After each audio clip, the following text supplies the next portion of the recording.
Hello everyone, Thersites the Historian here. I'd like to offer up a sort of grand update for my 2020 Democrat series. I started this series about a year ago in the belief that I could more or less predict the trajectory of the various candidates in this race. For the most part, I think that I have been pretty accurate up to this point at least.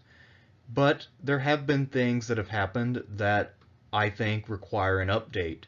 So what I'm going to do in this video is update you on my thoughts when it comes to the candidates I've already discussed in full.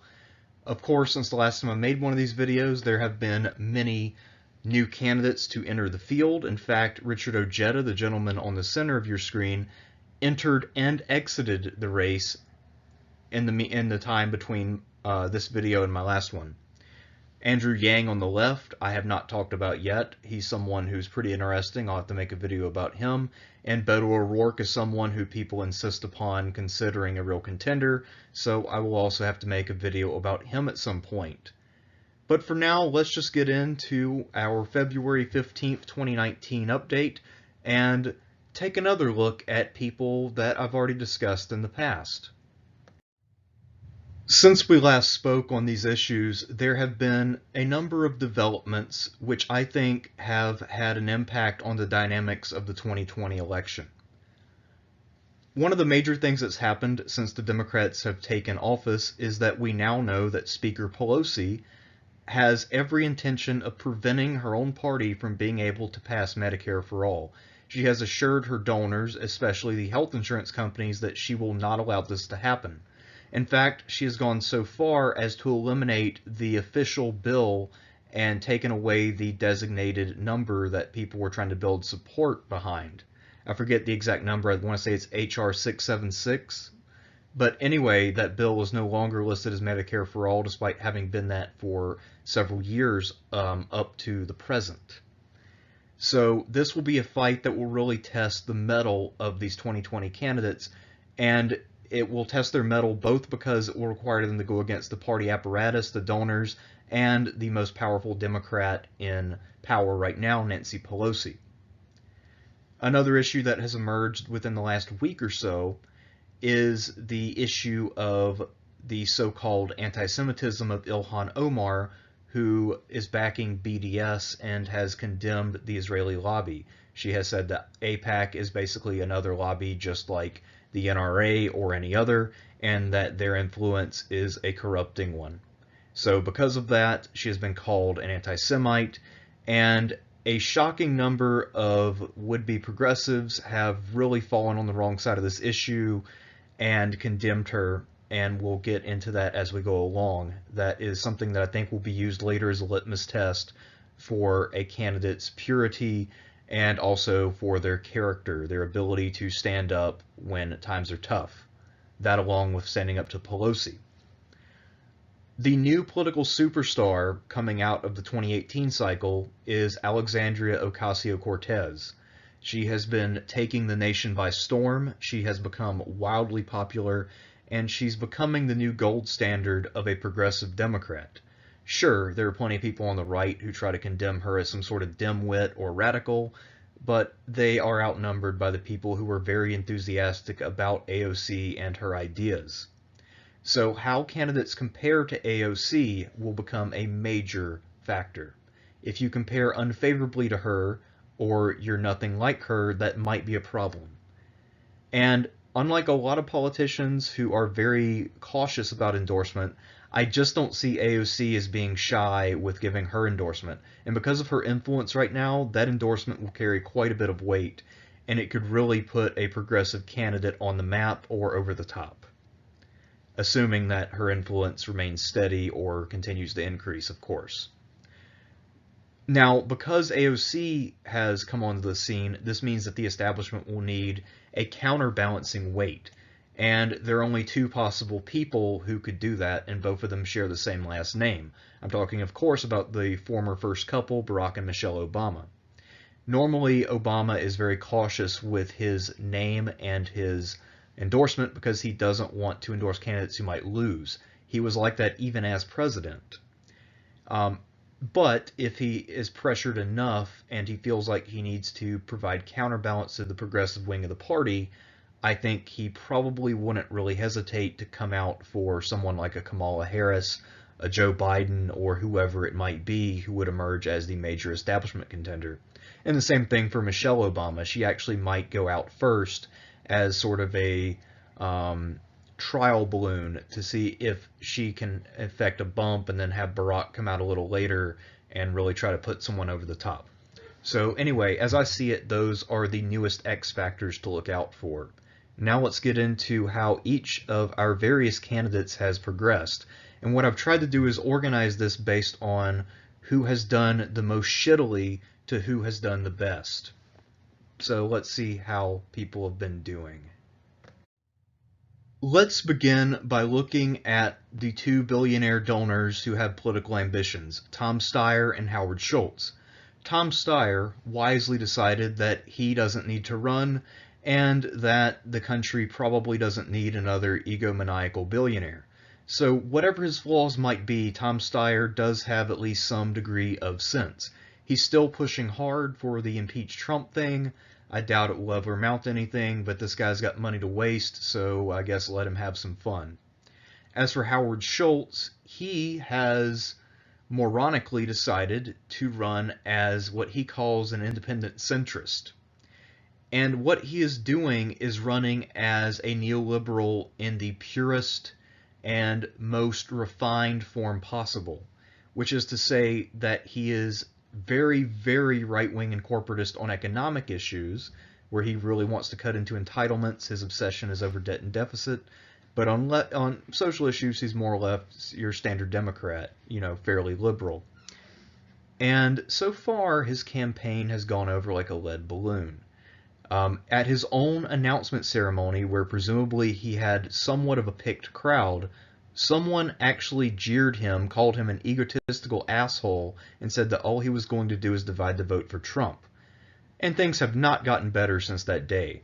And CNN, because he's a corporate centrist, have been sucking his dick. They gave him a town hall. And no one is buying what he's selling. His policies are extremely unpopular. He's extraordinarily unlikable. And more or less all he's offering is to provide more dignity and a little bit more gravitas to the office than someone like a Trump. So he's not going anywhere. If he remains around as the centrist independent thing, it's just going to further discredit him. However, one positive that might come out of this is that now that people can see neoliberalism without any disguise, so without Hillary Clinton pretending to be a progressive who gets things done or anything like that, I think that it really helps us move past neoliberalism, although obviously Howard Schultz's agenda is to get us back to neoliberalism in its purest form and really just quadruple down on it and watch the world burn. As someone who respects Elizabeth Warren and thinks that she's done quite a bit of good for this country, it pains me to say it, but so far her 2020 run has been an absolute train wreck. So she started out the year by doing that whole DNA test to try to prove that she was Native American, and it turns out that she isn't. And then she kind of fucked up the apology, and I don't think that she fully understands that Native American identity is not strictly tied to DNA. Anyway, the whole thing was a train wreck, and for me, I think that it would be recoverable, except that the problem is this was a trap that she set for herself and then walked into without any real prompting or necessity. And what that shows me is that my suspicion about her is right. She has no political skills at all. She's someone who has a lot of good policy ideas. She makes a fantastic senator. But when it comes to really trying to run for office, I don't think she could win outside of a very safe blue state. She can't read a crowd. She can't read a public mood. She takes bad advice and implements it. She's been speaking in a way that's much more establishment, that is not her, and that does not work for her.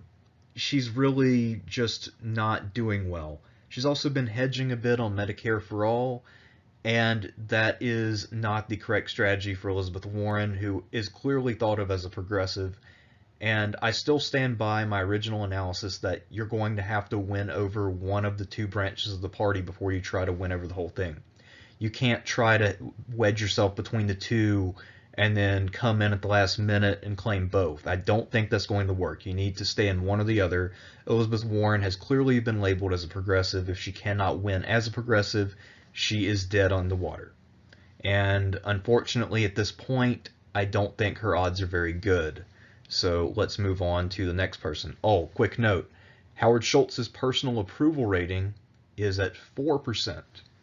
So whatever might have happened to Elizabeth Warren because of the DNA test, she's still much more popular than Howard Schultz.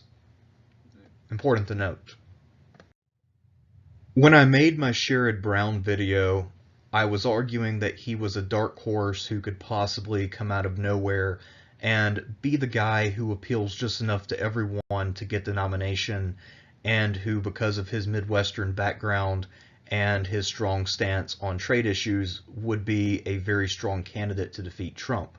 The problem is he has to get through the primary, and so far he seems unaware of the fact that he needs to run as a progressive to have a chance. His record is mostly progressive. He has been someone who has been pro-union and anti-free trade. He literally wrote the book against free trade. However, he has been really going against Medicare for all and saying that we should explore other options. And that really undermines his credibility as a progressive, because in the last couple of years since the 2016 election, progressives as a collective have decided that Medicare for all is the red line. And Sherrod Brown has just crossed it. So even if he's progressive on most of the other issues, I don't think he's going to be very accepted by the progressive community. Medicare for all has become the gold standard of what it means to be a progressive. So a lot of people who might be a little bit stronger on healthcare but weaker on everything else will appear to be more progressive than Sherrod Brown. And the fault for that lies with Sherrod himself for fucking up on this issue so early and not knowing where his own base stands. Also, by the way, I don't know if I pointed this out when I talked about him last, but Sherrod really provided the model for how to win in Ohio. Ohio has gone pretty far to the right in the last several years, and almost all the statewide Republicans won, but Sherrod alone was able to beat his Republican challenger because he talked about economics, whereas the rest ran personality and bullshit-based campaigns. So Sherrod is someone who does know how to run a decent general election campaign and keep up an economically left message. So it's really a shame that he's already crippled himself in the race and will have an extremely hard time making a comeback. Amy Klobuchar is the Minnesota senator with slightly above average charisma, who I thought could possibly outlast some of her opponents and make it in as a last-minute nominee or as someone who could be a good VP pick. But recent revelations have taken her chances from slim but real to non-existent. As I predicted based on rumors I had heard from people who worked under Keith Ellison, Amy Klobuchar's staffers really hate her and she treats them horribly. And this is starting to come out. Now that she's announced for president, a lot of her former staffers are trying to make sure that she does not succeed in becoming the commander-in-chief because they think that she's temperamentally unstable. She yells at people over not charging her iPad. She goes on temper tantrums and tirades. She'll get into other people's emails and send messages saying that that person is an idiot and has fucked up. It's not good. It's not good stuff. And I think that she's been trying to deflect a few of these criticisms either through herself or her proxies by saying that these are sexist accusations because men could get away with this. But the fact is that in 2019, men cannot get away with this kind of shit anymore. And neither can women. No one wants a commander-in-chief with the temperament of someone like a Donald Trump, and replacing Trump with a female version who's a little more to the left isn't that much of an upgrade. So I don't really see how she has a path at this point. The people on the left, once they see that temperamental similarity between Klobuchar and Trump are going to be massively turned off. So I think that what little chance she had has been squandered.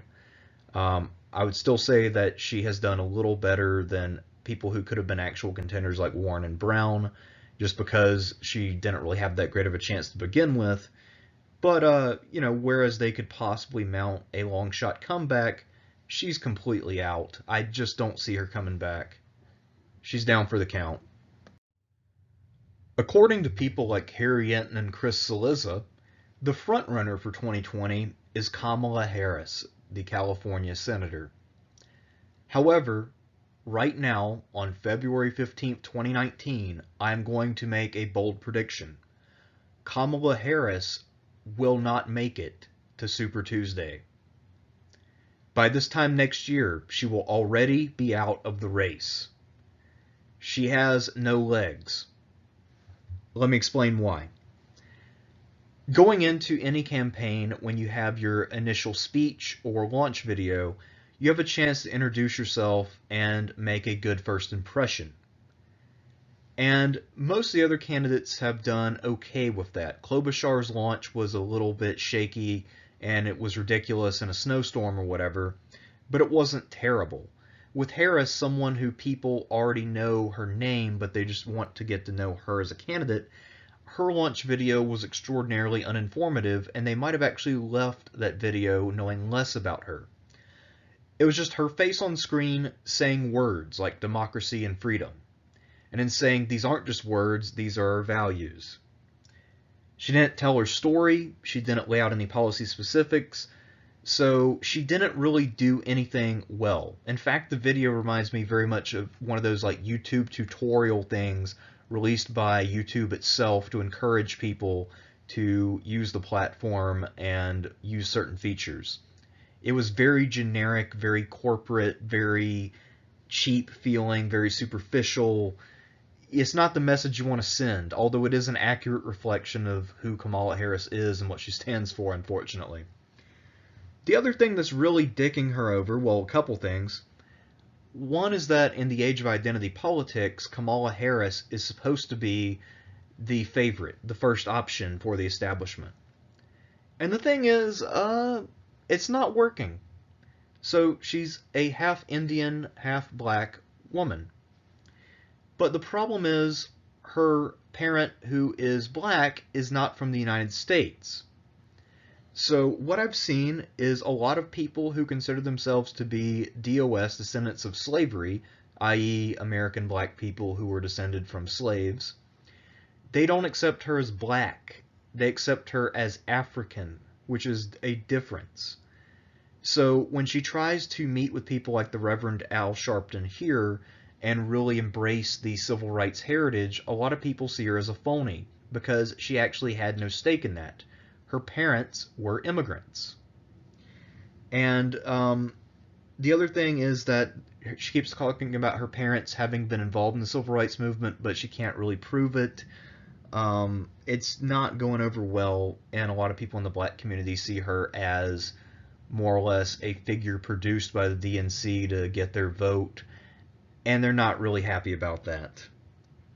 The other thing that's really not working in Kamala's favor is that the internet exists. And looking back on her record in California, we see that she supported a truancy law which would jail parents of kids who didn't attend school.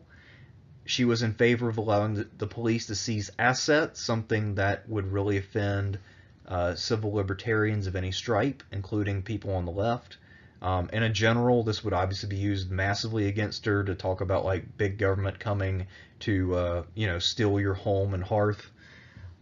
She let the bankers go free when she had a chance to prosecute after the banking collapse. Oh, and there's a sex scandal. Supposedly, she had an affair with a man who was 31 years older than her named Willie Brown, and he is the person responsible for getting her first job as a district attorney.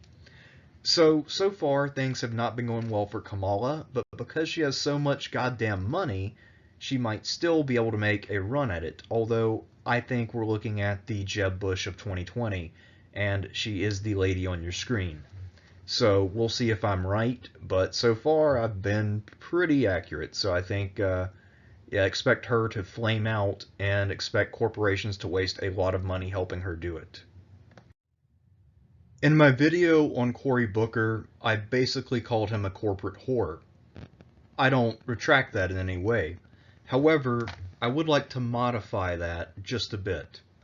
Now that I know more about his background and how his life was basically made possible by a bunch of white bankers coming into Newark, I actually think that rather than just being a corporate sellout who is profoundly corrupt, that Booker actually is a true believer in the principles of neoliberalism, and that he honestly believes that the Wall Street crowd are a good and misunderstood bunch of people.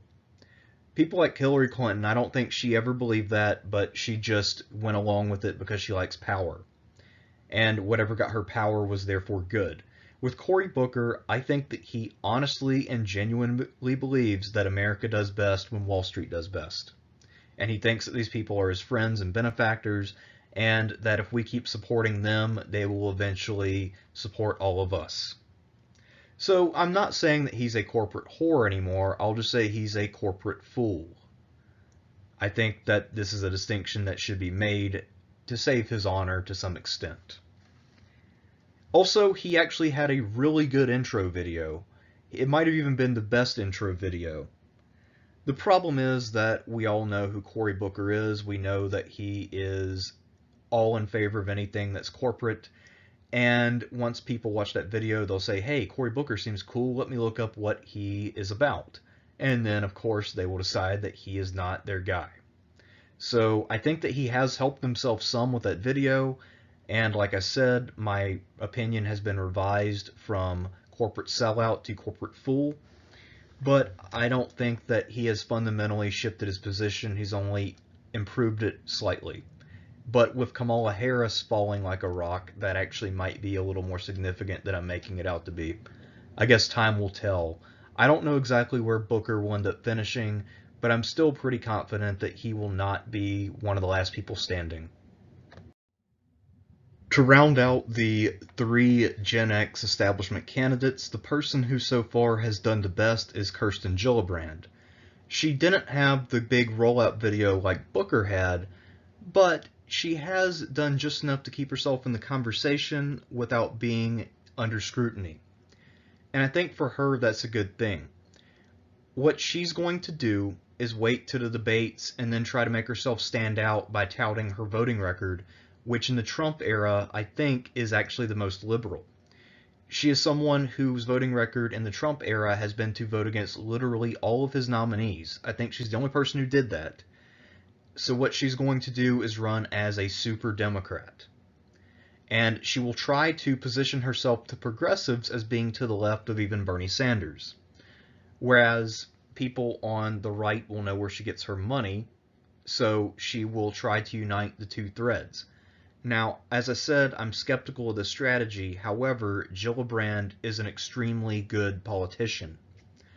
That being said, the one thing that she still has going against her that she can't fix is that her charisma is very average, if not slightly below average.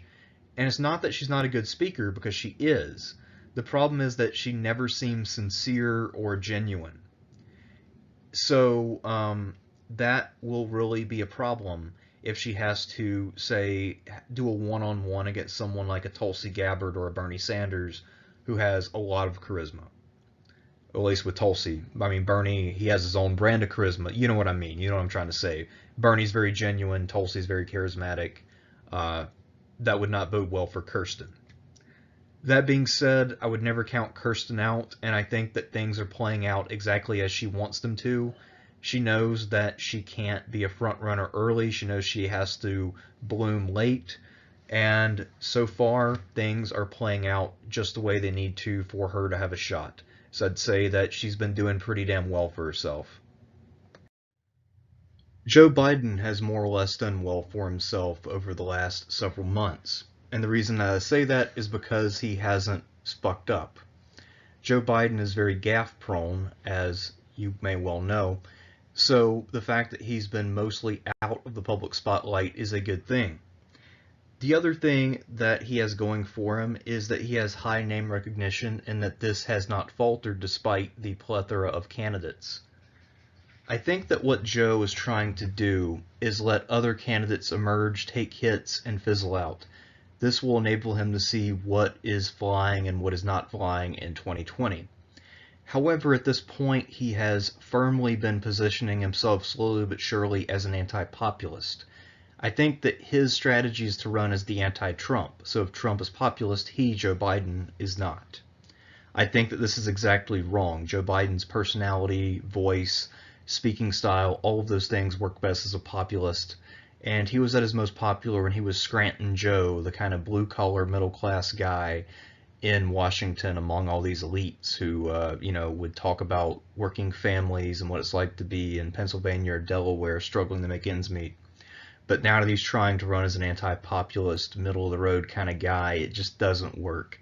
And I think that as soon as he announces he's going to plummet like a rock, even the older voters who seem to prefer Biden, I think, are going to be turned off once he doesn't have the old Joe charm.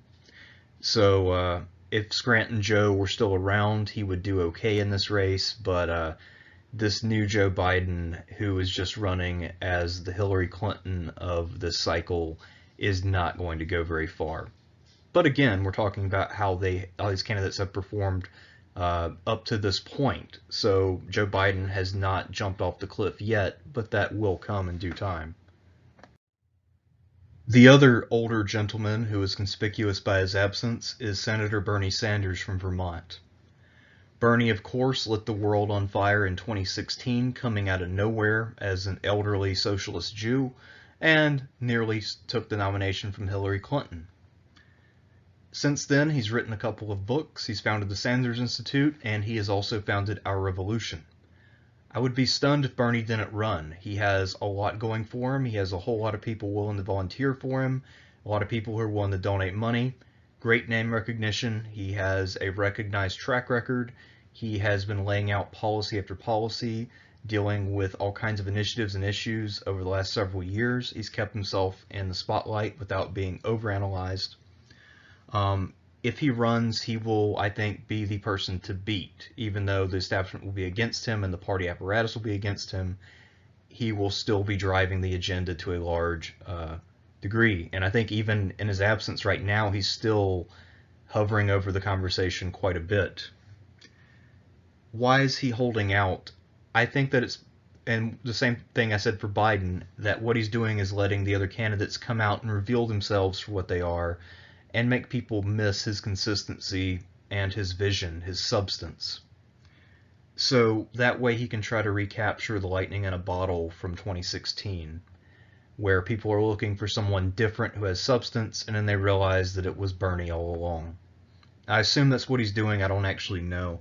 It could also just be that he's gearing up for a really long race and he doesn't want to enter too early, so that way he can save up his stamina for when it really counts. I mean, he's got name recognition. He doesn't have to jump in early, the same way that like a Tulsi Gabbard or Kirsten Gillibrand had to jump in early to make sure that her name was out there. When it comes to Bernie's age, that's obviously the main thing that's used to attack him, even among people who agree with him more than they agree with most of the other candidates.